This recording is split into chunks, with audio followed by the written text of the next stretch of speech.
So that idea of uncertainty and not knowing what people are going to say, Stephen Covey says that we should listen to respond rather than, or listen to understand rather than listening to respond. And oftentimes what happens is we get stuck in our mind of like, I'm going to say this next. Yes. And the person that we're communicating with might be a third or maybe a halfway through what they want to say. And I've already started formulating my response. In other words, I have stopped listening. Mm-hmm.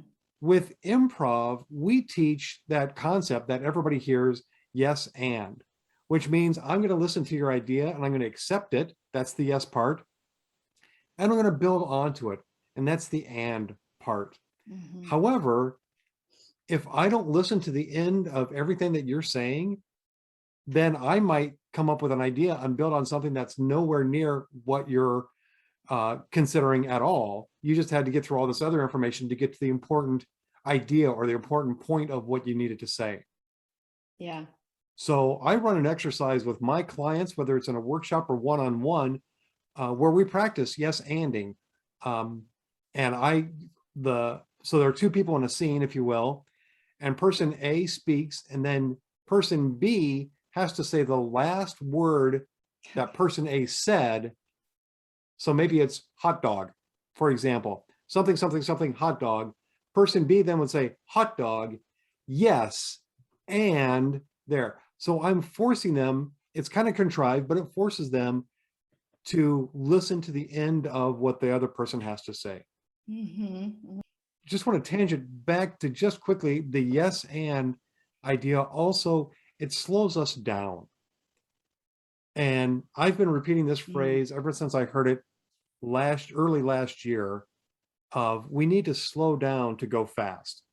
And I have since learned that that's based on maybe it's the Marines or a military idea of we need to go slow to go smooth. Going smooth is going fast. And I bring that into improv with the idea of, hey, we need to slow down. I mentioned earlier that idea of building a response. Well, we need to slow down so we can hear what the other person is saying. And as leaders, we need to open up that space to be empathetic and allow them that space to understand and feel and see and be heard. If I'm too busy formulating a response, I'm not going to hear what they need heard. So yes, and makes us slow down so we can go fast. And it took me a while to figure out how does that apply to improv. And I think of it this way, is like when I teach improv, when I'm watching really, really strong improvisers, they are going line by line, but in each moment, they're taking the opportunity to choose, how am I going to react?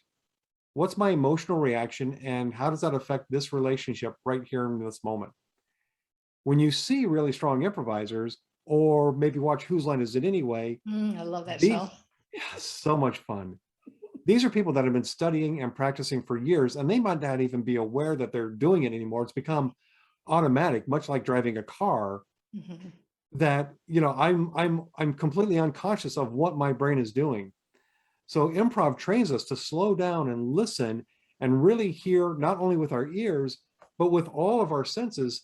So maybe this person is really upset, but is not saying that directly, but I can read body language and I can read intonation that's like, you're saying A, but really you mean B. And I'm going to yes and, or I'm going to respond and react to B, because that's where we take time to slow down and open up space.